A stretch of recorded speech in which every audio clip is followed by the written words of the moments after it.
Hola a todos, bienvenidos a esta primera sesión de Conversaciones Deusto, que serán una serie de grabaciones en las que conversaremos con varios de los autores cuyos libros vamos publicando en Ediciones Deusto. En esta primera edición tenemos con nosotros a José Errasti. José, muy buenos días. Hola, muy buenos días. ¿Qué tal, Roger? Y a Marino Pérez. Marino, muy buenas tardes, ¿cómo estás? Hola, ¿qué tal? Bien. José y Marino son los autores de Nadie nace en un cuerpo equivocado, que es un libro que hemos publicado en Ediciones Deusto a principios de febrero de 2022 y que está cosechando un éxito inusitado. De hecho, en mis manos tengo la tercera edición, pero vamos ya por la cuarta edición, con lo cual se han hecho cuatro ediciones en apenas un mes y está estas semanas en las listas de ventas de todos los periódicos. José, Marino, ¿os esperabais este éxito? Pues la verdad es que yo no tan intenso, y no esperábamos una reacción tan positiva, ¿verdad?, al respecto. Sí sabíamos, porque es obvio que el tema es muy polémico, y entonces sí temíamos, digamos, una gran división de opiniones, mucha gente muy a favor, mucha gente muy en contra. Pero para nuestra sorpresa ha sido una reacción abrumadoramente positiva, abrumadoramente, ¿no? Sí. En realidad nos temíamos que las primeras reacciones fueran en contra, ¿no?, condenatorias, y que el libro iría remontando con el tiempo, a la medida que la gente lo leyera y viera que las acusaciones que recibiría, si fuera así como esperábamos que ocurriera, pues que no se encontraban en justificación en el libro, ¿no? Y de entrada el libro ya salió pues a favor, ¿no?, con opiniones a favor. Sí, de hecho, se puede decir, porque los primeros, cuando se anunció el libro, que fueron varias semanas antes de que se publicara y por tanto de que pudiera leerse, hubo personas que se quejaron y se mostraron abiertamente en contra. No obstante, este intento de cancelación puede decirse que acabó cancelado. Es decir, sí, hubo una cancelación de la cancelación, porque fueron otras voces las que les dijeron a estas primeras voces, que por supuesto no habían leído el libro porque no estaba todavía a la venta, que estaban errando el tiro. Sí, pero no es extraño dentro de este tema. Es decir, dentro de este tema hay toda una postura que defiende que este tema no es discutible y que, por tanto, sencillamente hay que apoyar una determinada teoría, una determinada forma de entender los problemas que tiene el género, ¿verdad?, en la actualidad, y el sexo, especialmente en la adolescencia, y que nadie debe atreverse a discutirlo, con lo cual muchas personas consideran, y así lo dijeron claramente en algunas redes sociales, que no hacía falta leerlo, que no hacía falta leer el libro para criticarlo, ¿no? Y hubo efectivamente algún intento de cancelación que yo creo que en último término fue uno de nuestros principales apoyos, ¿no? Porque al final provocó una reacción en contra todavía mucho mayor. Sí, sin duda. En este sentido, el libro es un libro valiente, es un libro que va a contracorriente y que lo que intenta es aportar a este debate sobre la teoría queer lo que la ciencia tiene que decir. Es un debate muy marcado por los sentimientos, por la sensación de identidad y en el que muy a menudo molesta que se planteen objeciones. Lo que hace el libro es decir, oye, muy bien, cada uno puede pensar lo que desee, pero al final esto es un tema científico y por tanto la ciencia tiene que poder aportar su grano de arena y tratar de dilucidar qué es cierto desde un punto de vista científico y qué es mero sentimiento. Sí, ciertamente se valora mucho la ciencia en nuestra sociedad, ¿no?, como criterio para todas las cosas, menos en esta temática, de forma curiosa, ¿no? Y de hecho la ciencia pues estaría desacreditada como un punto de vista pues que no alcanza a entender esta problemática, porque se supone que los sentimientos y las apreciaciones de cada uno son, digamos, son la verdad establecida, ¿no? Y entonces nosotros pues nos abrimos paso, digamos, en esa cancelación de la ciencia, pues haciendo pie en la biología acerca de los sexos, la psicología, que tiene mucho que decir en toda esta problemática, y las demás disciplinas, ¿no? Y en realidad nuestra valentía es simplemente, yo creo que hacernos cargo de lo que la ciencia tiene que decir en un tema que parece que la ciencia quedara excluida, ¿no? Y de ahí pues surge pues el título, ¿no? Nadie nace en un cuerpo equivocado, pues efectivamente no es así, nadie nace en un cuerpo equivocado. No es que este sea algo que esté sostenido por alguna investigación científica, sino que es un eslogan, es una frase muy socorrida que se utiliza pues muy comúnmente en las presentaciones, en las exposiciones, en las explicaciones que da la gente que tiene su, digamos, disforia de género, y en los medios de comunicación, ¿no? Porque supuestamente da una explicación muy clara, pero ciertamente no es ninguna explicación. Yendo más allá del eslogan y de la frase, pues nos encontramos efectivamente que no se sostiene, ¿no? Otra cosa es que las personas, y casi todas las personas en algún momento de nuestras vidas, podemos tener nuestras desavenencias con el propio cuerpo, pero no porque hayamos nacido en un cuerpo equivocado, sino que cada uno nace en el cuerpo que le toca y su vida pues va a partir de ahí, ¿no? Sin duda. De hecho, ahondando en ese detalle, yo creo que estamos todos de acuerdo que lo que determina el sexo de un individuo es la función reproductiva, ¿no? No obstante, de un tiempo a esta parte, vemos discursos en los que el sexo queda sometido al género. Sí. ¿A qué se debe este cambio de perspectiva? Sí. Se ha producido una inversión muy curiosa a la que dedicamos nosotros bastantes páginas en el libro y que llamamos espejismo, el espejismo queer, ¿verdad? En los espejismos las cosas están bien representadas, pero boca abajo, pero al revés, ¿no? Y efectivamente el sexismo tradicional, el machismo tradicional, siempre entendía que había estereotipos de sexo vinculados naturalmente a los sexos, de tal forma que era natural que los varones pues fuéramos, pues no sé, que tuviéramos iniciativa o que trabajáramos fuera de casa, etcétera, que tuviéramos un carácter emprendedor y tal, mientras que por el contrario era natural que las mujeres pues quedaran recluidas en los ámbitos domésticos, se dedicaran a los cuidados, se dedicaran a su propia estética y demás, ¿no?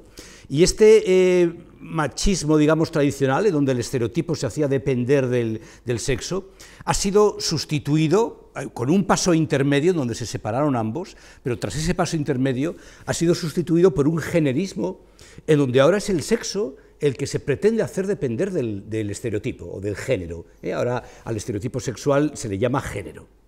De tal forma que ahora si tú sientes que te ajustas al estereotipo sexual femenino, entonces has de ser considerada mujer por la sociedad, a efectos jurídicos, administrativos, médicos, etcétera, ¿verdad? Porque el sexo, en tanto que función reproductiva, ha quedado postergado en una sociedad donde ya la reproducción está ciertamente devaluada, en donde ya se ha perdido la conexión cercanísima, ¿no?, que tuvo en el pasado con la reproducción, con el sexo, y efectivamente pues ahora se entiende que es el sexo lo que debe ser supeditado al género, ¿no? Y pretendiendo, aquí está la gracia, pretendiendo adoptar una postura pues particularmente transgresora y progresista y particularmente vanguardista, resulta que el resultado es llegar por la espalda al sexismo de toda la vida, ¿no? Al sexismo en donde hemos cambiado que las niñas no deban jugar al fútbol por la idea de que si juegas al fútbol eres un niño, ¿no? Y al final es la reproducción del sexismo habitual, ¿verdad?, del sexismo de toda la vida.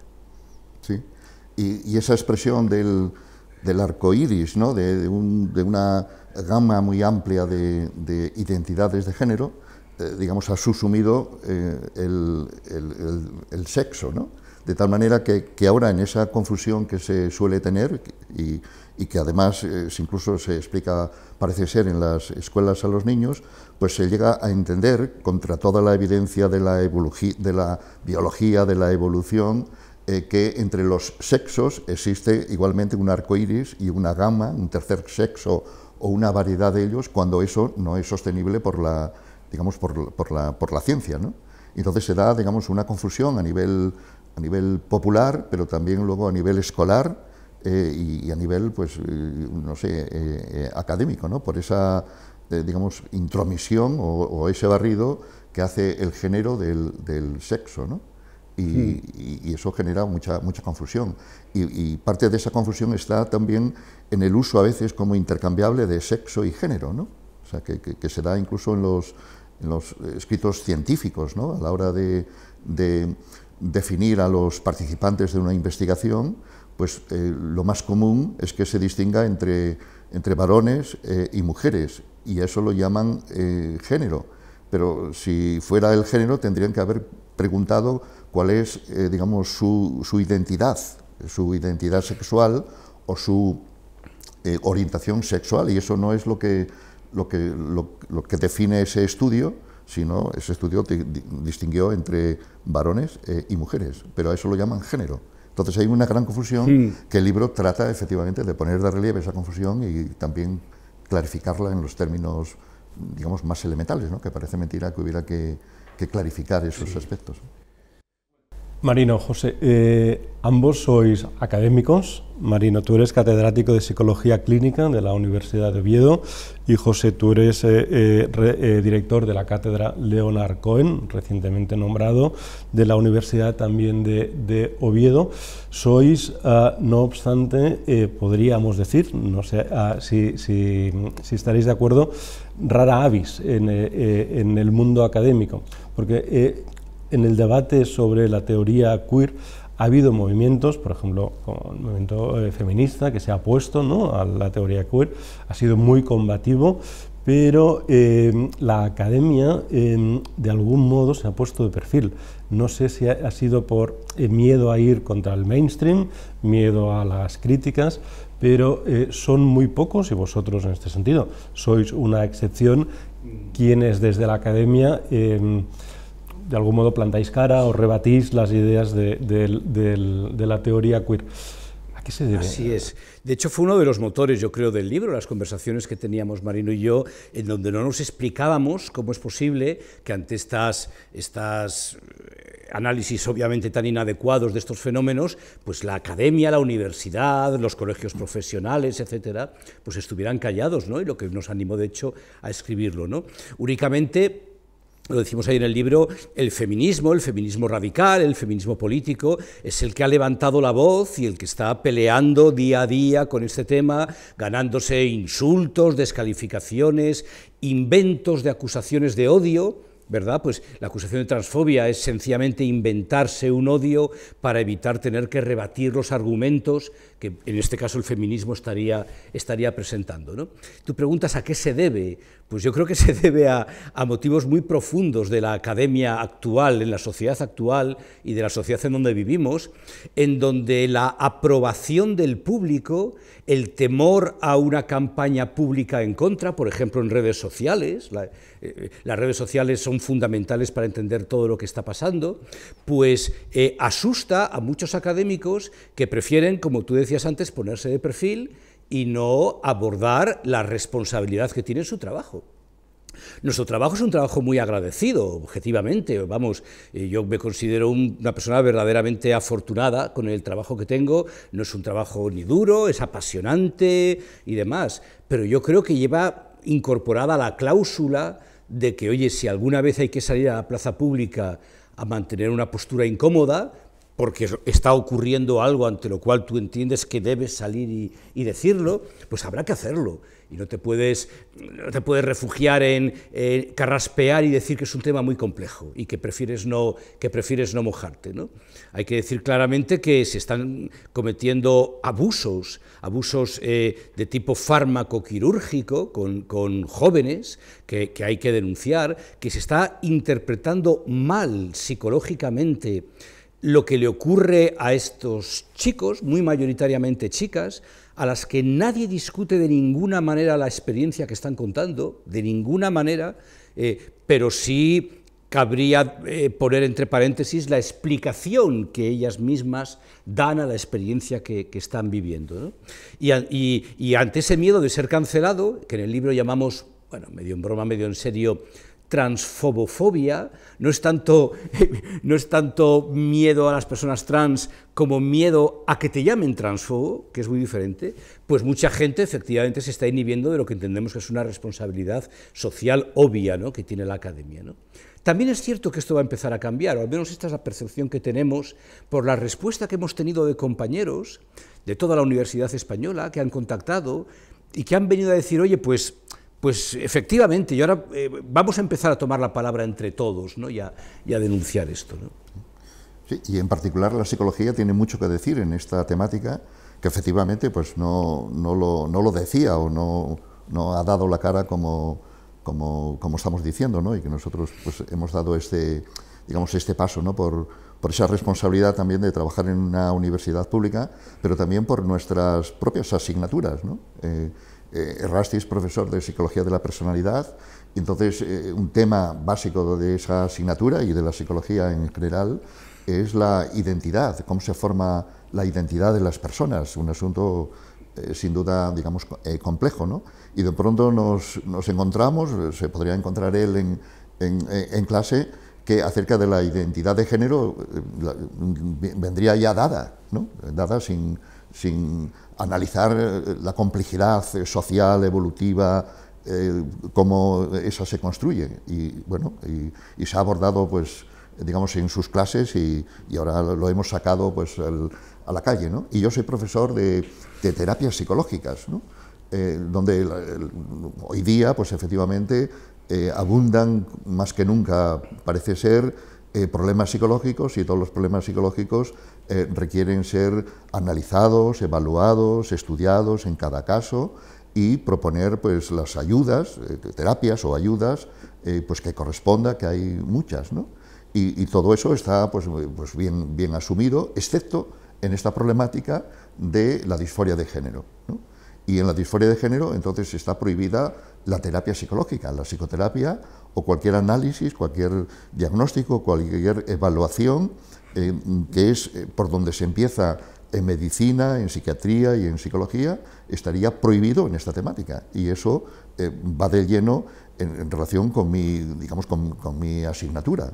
Bueno, cómo está pasando algo inaudito en un tema efectivamente emergente, el de la disforia de género, y ahí pues es cuando nos hemos tropezado con esta problemática y la propia responsabilidad nuestra como, digamos, como psicólogos y como académicos de ponerlo de relieve, ¿no? Y bueno, y efectivamente yo creo que eso está sintonizando con alguna preocupación, digamos, latente que había hasta ahora, y estamos viendo efectivamente que algo puede estar cambiando a resultas de, bueno, pues en parte del libro y en parte a lo mejor, pues, en fin, de estos comentarios que hacemos ahora públicos, ¿no?, que la gente se atreve a debatirlo, ¿no?, y no a temer castigos, ¿no?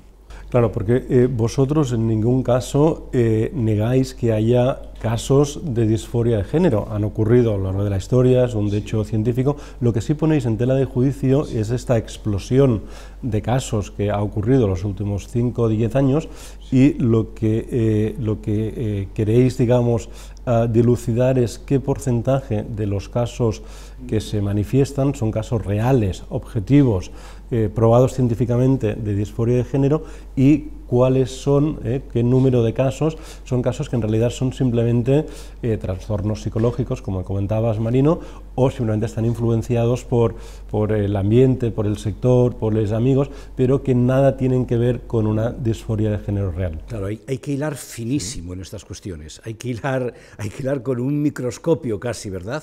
Efectivamente, hay un fenómeno conocido clásicamente, que es el fenómeno de la transexualidad, que tiene una prevalencia muy baja, bajísima, hablamos de menos de un 1% de casos, ¿verdad?, de personas que ya desde quizá temprana edad manifiestan claramente una identidad, un comportamiento, etcétera, pues relativo, pues digamos, al sexo diferente, ¿no?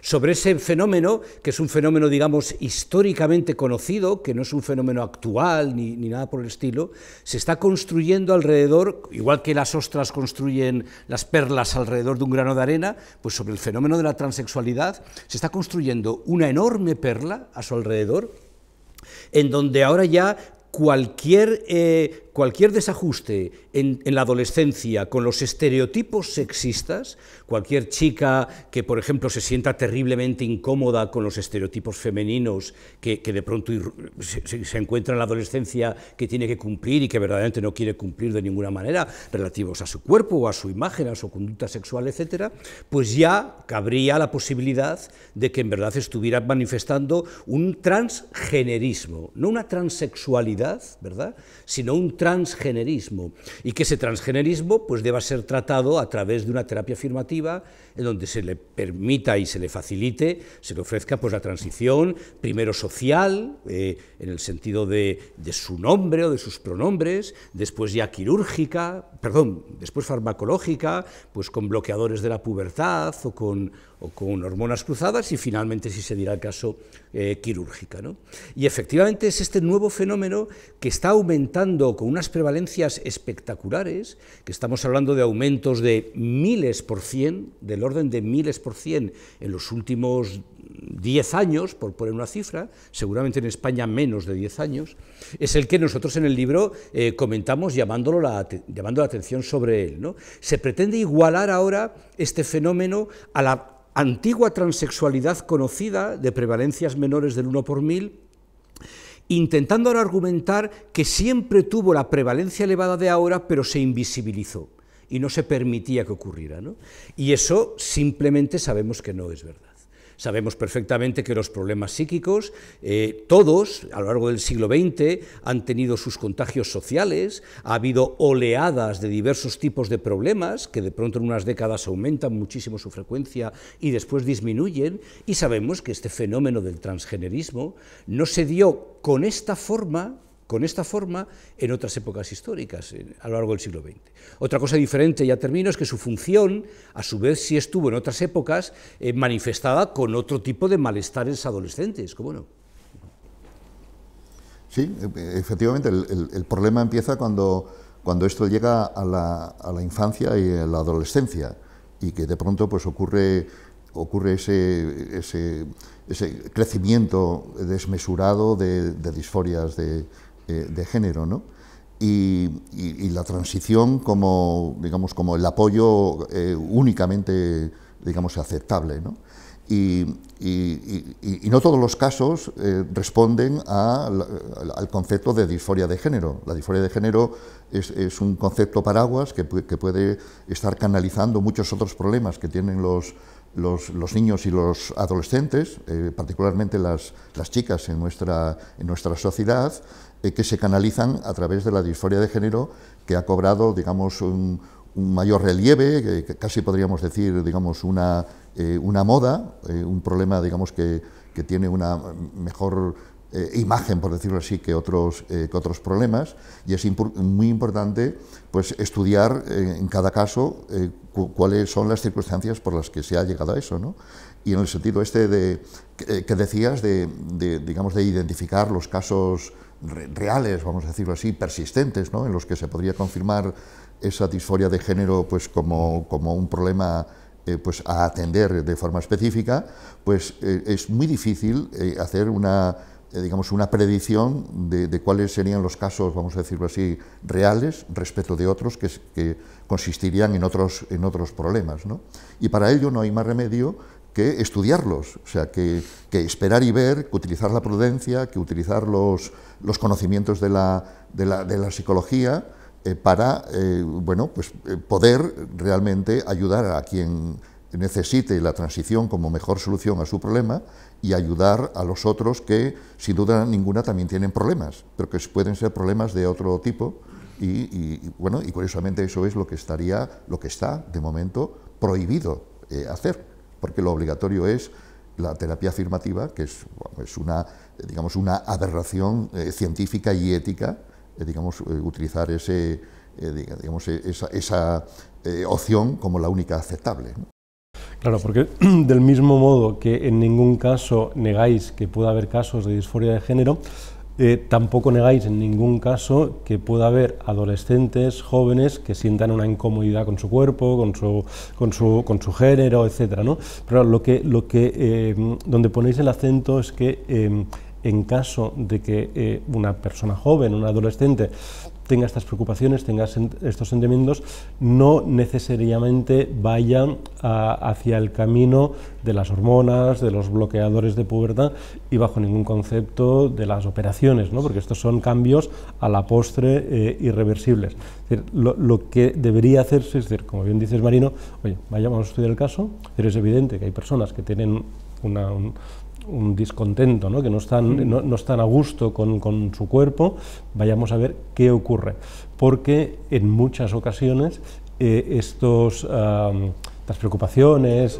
se diluyen con el tiempo. Simplemente es una cuestión de permitir que la persona siga con su crecimiento normal, que no es solo un crecimiento corporal, también es un crecimiento mental, y por tanto, poco a poco, estas preocupaciones se podrían ir diluyendo. Sí, hay estudios anteriores a esta tendencia, ¿no?, que es muy reciente de promover la transición, nada más que alguien tenga una disforia declarada, etcétera, pues de 139 chicos que desde 1975 a 2009 se han seguido su evolución, y era en una época en la que esta terapia afirmativa no estaba establecida, y en su lugar lo que se hacía era pues explorar los problemas psicológicos que pudieran presentar los chicos, esperar y ver, digamos que es casi un principio de toda práctica clínica, ¿no? Esperar y ver antes de dar un diagnóstico o antes de imponer un tratamiento que puede ser precipitado, y cuando se hacía eso, que sería lo propio, pues efectivamente se observa que el 85% de los chicos que presentaban esa disforia inicial, pues se ha resuelto, ¿no?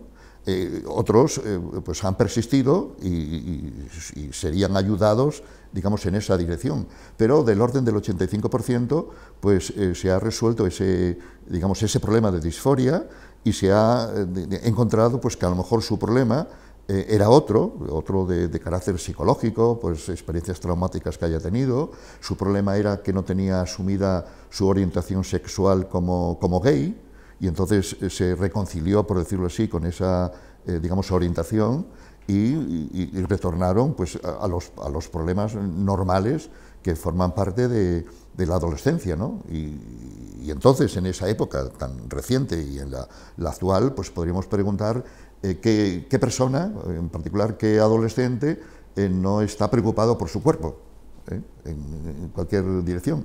Y la cuestión es que se ha convertido esa preocupación por el cuerpo en una especie de evidencia de que acaso sea, disforia de género lo que está ocurriendo. Y eso es lo que falta a todo principio, científico, proceder clínico y ético en estas cuestiones, ¿no? Claro, son estudios como los que comenta Marino, los que claramente indican que ante la aparición de un malestar con tu cuerpo, la actitud más razonable es atenderla, acompañarla, esperar y ver cómo evoluciona, y no rápidamente comenzar a tomar decisiones irreversibles, ¿no? Si la mayor parte de los chicos y las chicas que tienen problemas con su cuerpo en la adolescencia los superan con el crecimiento, en la adolescencia yo casi diría que el trastorno más sería la euforia corporal que la disforia, porque casi es la norma, ¿no?, que todos nos sintamos mal con nuestro cuerpo, pues entonces parecería razonable no empezar a introducir elementos farmacológicos y demás, ¿no? Por el contrario, respecto de los datos que citó Marino, así como la mayor parte de los chicos abandonan su disforia con el paso del tiempo, y las chicas, si empiezan ya el tren de la transición, y ya, sobre todo si ya comienzan el tren de la transición médica, quedan ya vitalmente comprometidos con una toma de partido que fue ciertamente precipitada y que ya va a ser mucho más difícil que en un futuro, digamos, den marcha atrás. También tiene que quedar muy claro que nosotros no nos oponemos en absoluto a la intervención fármaco-quirúrgica en ciertos casos. Como en toda intervención clínica, primero hay que, guiada por la prudencia, las primeras intervenciones serán las menos agresivas, iremos viendo cómo va respondiendo la persona, etcétera, y si el malestar continúa, y si la disforia continúa, y se hace crónica y persistente y demás, no se descarta que lo que mejor le puede ayudar a la persona pueda llegar a ser esta intervención, digamos, médica, ¿no? Pero lo que es completamente injustificable y está provocando serios daños y familias y adolescentes verdaderamente metidos en problemas extraños que no deberían estar sufriendo, es pensar que la intervención médico-quirúrgica ha de ser la primera opción ante la primera manifestación de la disforia, ¿verdad? Y luego notar que esta postura tan imprudente, pues en verdad tiene intereses políticos por detrás, intereses farmacéuticos por detrás, es decir, notar que obedece a un espíritu de los tiempos político, neoliberal, individualista, ¿no? Claramente inadecuado, entendemos, para abordar estos problemas. José Marino, estamos hablando de los adolescentes, hablemos por un segundo de los padres de los adolescentes. Voy a poner un ejemplo, os voy a hacer una pregunta muy personal. Yo tengo una hija, Carmen, de 12, casi 13 años. ¿Qué me recomendaríais, qué debería hacer si un día viene y nos manifiesta a su madre y a mí, que no se siente a gusto con su cuerpo, que tiene amigas que les ocurre lo mismo, que han visto en YouTube, no sé, a quién, que les dice que esos que tienen disforia de género y que por tanto deberían empezar a arreglar su imagen y cambiarse el pronombre o incluso el nombre y cortarse el pelo y bla, bla, bla. Y que, bueno, en definitiva, que se siente chico porque parece que lo que está, lo que ahora se lleva y lo que todo el mundo en su ámbito, en su círculo, hay consenso en que debe ser eso, ¿no? Unos padres así, ¿cómo deberían reaccionar? ¿Cuál sería vuestro consejo? Es complicado, ¿eh? La primera reacción, desde luego, la habitual, es una gran confusión. Es un problema muy nuevo. Claro, nosotros estamos muy metidos en él, pero este problema no está todavía, aunque esté empezando a estar, no está todavía extendidísimo en la calle, de tal forma que la primera reacción que suelen tener los padres es no entender siquiera de qué está hablando su hija adolescente, ¿no? Este problema no existía cuando ellos, los padres, eran adolescentes y demás, así que la primera reacción es confusión, ¿no? Y a lo mejor es tomar respuestas precipitadas, tanto de negación radical, tú estás loca, no digas tonterías de ninguna manera, etcétera, como de aceptación furiosa porque ha oído campanas esos padres y ay, sí, lo que tú quieras, ahora mismo mañana mismo vamos a comprarte toda la ropa nueva del nuevo sexo hacia el que quieras transitar, ¿no? Y a lo mejor lo razonable pues sería de nuevo, una vez más, mostrar prudencia e intentar comprender cómo se ha formado no esa experiencia de los adolescentes, sino la explicación de esa experiencia. ¿Qué redes sociales han estado consumiendo durante los últimos años? ¿Cuántas horas al día han estado viendo a personas que les dicen que es lo más habitual del mundo ser trans, que si dudas si eres trans es que lo eres, la mera duda ya indica que lo eres, y que incluso si tienes problemas que no tienen que ver con tu cuerpo, sino que es únicamente problemas relacionales, la adolescencia, con tus parejas, con tus amigos, etcétera, probablemente también pueda ser debido a que en verdad tú has nacido en un cuerpo equivocado, ¿no? Y entonces empezar a comprender. Esto no es fácil, la adolescencia sabemos que es un periodo muy complejo y que se caracteriza por la urgencia. El adolescente, nos ha pasado a todos, lo exige ya, inmediatamente. Es muy difícil hablar con él, con ella y decir, vamos a esperar un poco, vamos a intentar entender lo que pasa, tienes nuestro cariño de forma, por supuesto, incondicional, pero justamente nosotros tenemos a lo mejor el punto de vista un poquitín más en el largo plazo que tú, en este momento, y de una forma, digamos, cariñosa pero firme, intentar acompañar a la persona sin incurrir, yo creo que ni en negativas radicales, castigos de ninguna manera, etcétera, ni tampoco, ¿verdad?, en intentar ser más papista que el Papa, e intentar ser más progresista que los propios influencers, ¿no?, de las redes sociales. Sí, sin duda ninguna, es un papel, digamos, complicadísimo que puedan tener hoy los padres, ¿no? La madre, el padre, pues que un niño, pues una niña se presente, digamos, con eso, ¿no? Desde luego, así ya casi como resumen, siguiendo lo que decía Rusty, pues desde luego no la confrontación, no la negación del rechazo, de esa experiencia que la chica cuenta, pero tampoco, digamos, no sé, la aquiescencia, ¿no?, de dar por hecho de que está poniendo de relieve una condición que, digamos, que es natural, que es la que hay que apoyar de forma incondicional, ¿no?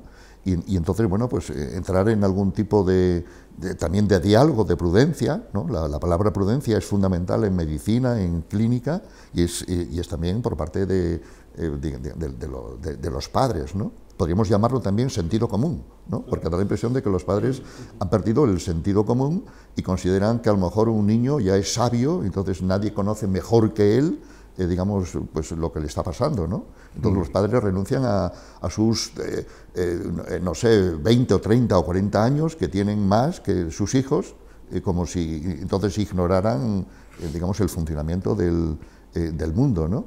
Y bueno, y abrir digamos, un diálogo, pero ciertamente los padres están un tanto vendidos en esta problemática, porque si ellos tratan de ponerse al día de esa problemática, cuya problemática no lo estaban, ¿no?, se van a encontrar con lo que se han encontrado sus hijos, ¿no?, su hija en este caso, ¿no?, pues que ha circulado por las redes, por ciertas plataformas.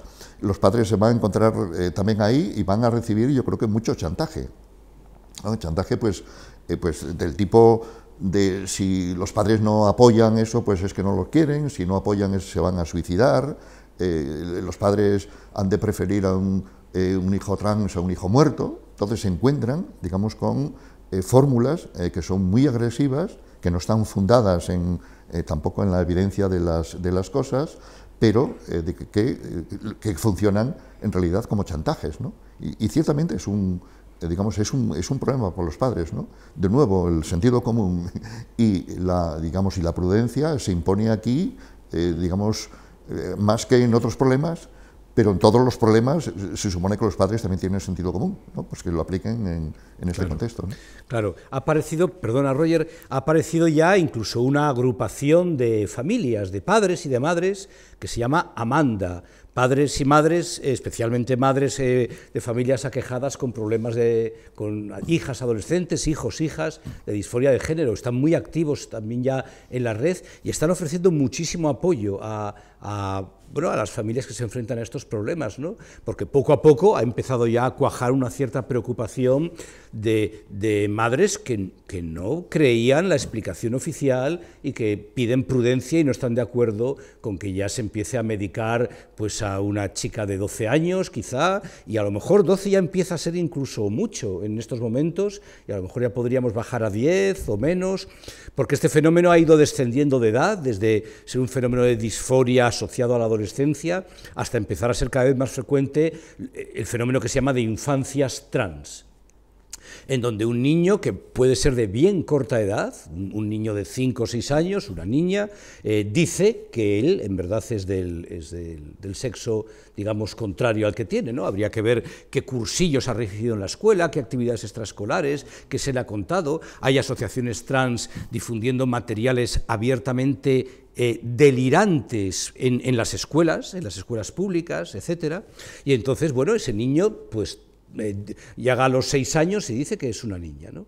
Y efectivamente los padres quedan completamente confusos, intentan, faltaría más, hacerlo lo mejor posible y comienzan ya la transición de ese niño, porque se entiende que un niño tiene una sabiduría y una pureza y una autenticidad y un contacto con su esencia que nadie puede discutir, ¿no? Y ante esto, como digo, pues muchos padres han empezado a organizarse. Y Amanda sería el nombre que habría que googlear para, si tu hija te dice eso un día, quizás deberías googlear la palabra Amanda, agrupación Amanda, y ahí hay montones de buenos consejos sobre qué hacer. No, pues se agradece porque a veces, como decía Marino, el sentido común es el menos común de los sentidos, ¿no? A mí me dan miedo los dos extremos, ¿eh? Padres intransigentes que por puro desconocimiento le dicen que lo que tú decías, José, te has vuelto loco, que es peor, ¿no? Porque agudiza los problemas de incomprensión y de indefensión del niño, y los padres, voy a poner entre comillas, enrollados, ¿no? Decir, bueno, el niño se mete en la razón, lo que tú digas, si tú te sientes así, será así, y se van de cabeza al tratamiento y tal. Por último, todo eso es lo que la ley trans, desde el Ministerio de Igualdad, intenta, bueno, digamos que poner orden, aunque no sé si pone más orden o más desorden, para, pues esto, ordenar la cuestión. Esa ley trans que se está debatiendo, que en principio se debe votar y aprobar próximamente, ¿cuáles serían vuestras objeciones a la ley trans tal y como está planteada ahora? Pues desde luego, así de pronto, pues no hurtar, no prohibir, no dejar de lado la exploración psicológica, las ayudas. Estoy utilizando términos que no son ni siquiera clínicos, ¿no? Son de exploración y ayudas. No estamos ni siquiera prejuzgando de que se trate de un trastorno mental o algo así. Entonces, no hurtar, no robar, por decirlo así, algo tan elemental como es la exploración, el análisis psicológico, digamos, las ayudas, ¿no? Curiosamente, estamos en lo que se llama una crisis de salud mental, sobre todo en la infancia y en la adolescencia, donde se están reclamando ayudas, terapias psicológicas por todos los lados, incluyendo partidos digamos, de la izquierda, los mismos que sustentan la ley trans, ¿no? Y todas esas ayudas psicológicas están prohibidas precisamente en esta problemática de la identidad de la disforia de género, ¿no? Así que esa sería, digamos, la primera objeción que se me ocurre, cómo se reclaman ayudas psicológicas para todos los demás problemas y para quedan canceladas, ¿no? Y desde luego habría que revisar la noción de pues autodeterminación de la identidad de género por los sentimientos que uno tenga, cuando los sentimientos son muy influenciables, son muy cambiables, de acuerdo a las circunstancias, ¿no? A lo largo del día, a lo largo de los meses, a lo largo de los años, ¿no? Y no tomarlo, digamos, como base, como referencia para una identidad que vaya, digamos, a marcar o a situarte ya digamos, en un horizonte de vida, ¿no? Eso sería casi la primera objeción o las dos objeciones que se me ocurren así de pronto, ¿no? Sí, se pretende legislar y dar valor administrativo a sentimientos. Se pretende que en el carnet de identidad aparezca, todos los demás campos son verificables, nombre, fecha de nacimiento, localidad de nacimiento, dirección postal, lo que sea, todo es obviamente verificable. Si tú cambias de vivienda, vas al padrón, tienes que demostrar el cambio, etcétera, pero que haya una casilla, sexo, en donde lo que ahí aparezca no sea verificable de ninguna manera y donde simplemente se haya preguntado a la persona qué siente. Para rellenar una cosa u otra, ¿no? Esto es anómalo, ¿verdad?, en los aspectos al menos administrativos, ¿no? Hablas del tema de la ley, ya están funcionando, aunque esta ley trans aún no se ha aprobado, pero ya están funcionando en la práctica totalidad de las comunidades autónomas, ya está legislado, protocolos educativos de obligado cumplimiento, en donde los profesores, el profesorado, los profesores y profesoras deben estar atentos al comportamiento de los alumnos, por si acaso alguno de ellos manifestara conductas impropias, y cito textualmente, porque además todos son iguales, impropias del sexo que se les asignó al nacer, ¿no? No se indica qué conductas son esas, pero todos sabemos que nos estamos refiriendo a que una niña juegue mucho al fútbol, a que un niño pues se pinte las uñas, por ejemplo, ¿no?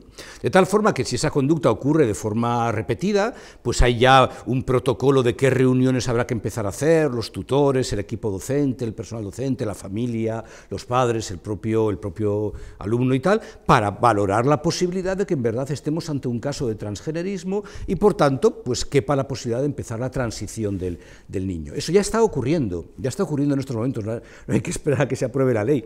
En este momento, y también aprovecho la ocasión para decirlo, tenemos una colega, una compañera psicoterapeuta andaluza, ¿verdad?, Carola López Moya, que ha sido expedientada por la Junta de Andalucía, por decir sencillamente cosas sensatas, ¿verdad? Por ejercer su trabajo de psicólogo, por no lavarse las manos, sino al revés, comprometerse con su trabajo de psicóloga, ¿verdad? Y ni siquiera hacer terapia con personas trans, sino en las redes sociales, hacer afirmaciones, bueno, en la misma línea de las que estamos haciendo nosotros, ¿no?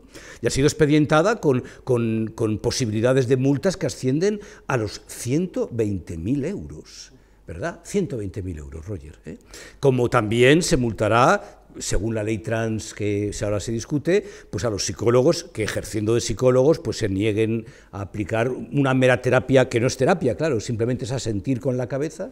Asentir con la cabeza no es terapia, los psicólogos no estudian 8 años para asentir con la cabeza, y entonces intenta hacer pues lo que Marino ha señalado muy bien, de una evaluación del caso, de un estudio del caso, etc., ¿no? Se argumenta que eso es patologizar lo que le ocurre, cuando en verdad se ignora que la psicología ha despatologizado su campo de estudio hace ya décadas, ¿no? No solamente este problema emocional, hace ya décadas que ningún problema emocional se considera que sea una enfermedad. El concepto de enfermedad mental está abandonado por la psicología clínica desde hace décadas, ¿no? Por supuesto que no es una patología, por supuesto que no es una enfermedad, la disforia de género, pero por supuesto que sí es un problema. Es un problema que afecta cada vez a más personas, ¿no? Y ante los que debemos actuar, pues dejando que la ciencia actúe, como tú señalabas al principio, y no tratar a las personas por intereses políticos medioplacistas y mezquinos, tampoco tratarlas como clientes de futuras empresas farmacéuticas, tampoco utilizarlas para decidir cuán sofisticados y progresistas somos, ¿verdad? Y cuán vanguardistas somos y nuestra amplitud de miras, sino tratarlos con respeto, con auténtico respeto, que no consiste en decir que sí a todo lo que digan, sino que consiste en estudiarlos con paciencia, con dedicación y en valorar a largo plazo qué es lo mejor para ellos, ¿no? Y ese es un poco también el mensaje al menos de los capítulos del libro que se centran en esto. Pues José Marino, muchísimas gracias por ese ratito, sí. Muchísimas gracias por haber escrito el libro y por haber volcado en el libro todos vuestros conocimientos, y muchísimas gracias por haberos acercaros aquí al sofá de Deusto para que hayamos tenido esta primera conversación, Deusto. Y muchísimas gracias a vosotros, porque se habla a veces de nuestra valentía, que no ha sido ninguna, pero la editorial, ¿verdad?, que se atreve a sacar el libro, que puede ser un libro polémico, efectivamente, pues también ha de ser reconocido, quizá incluso más que en nuestro caso, el mérito y la valentía que ha tenido de sacarlo, ¿no? Bueno, el caso de la editorial es nuestra razón de ser. Ya. Hay que publicar aquellos libros que aportan una novedad, que aportan ciencia, que comentábamos antes, que aportan conocimiento. Pues no todas actuaron así. No, y lo sé, incluso hay librerías que no lo han querido, sí. Pero bueno, hay cada cual con sus principios y cada cual con su forma de proceder, ¿no? Sí. Pero lo que no tiene mucho sentido, a mi entender, es que los libros que nacen de la ciencia no se les apoye, porque lo que necesitamos es precisamente más ciencia y no menos ciencia. Sí. Pedimos que se nos permita debatir, fíjate qué sencillo, que no se cancele el debate inventando odios que no tenemos, ¿eh? No estamos movidos por el odio, ¿eh? Pedimos simplemente que se nos permita debatir. Pues muchas gracias a vosotros también. Gracias. Sí. Muchas gracias, José Marino. Muchas gracias también a todos los que nos habéis seguido en esa primera sesión de Conversaciones Deusto. Espero que lo hayáis disfrutado y os emplazo a la siguiente conversación, que será con Juan Milián, autor del libro El proceso español. Muchísimas gracias y hasta la próxima.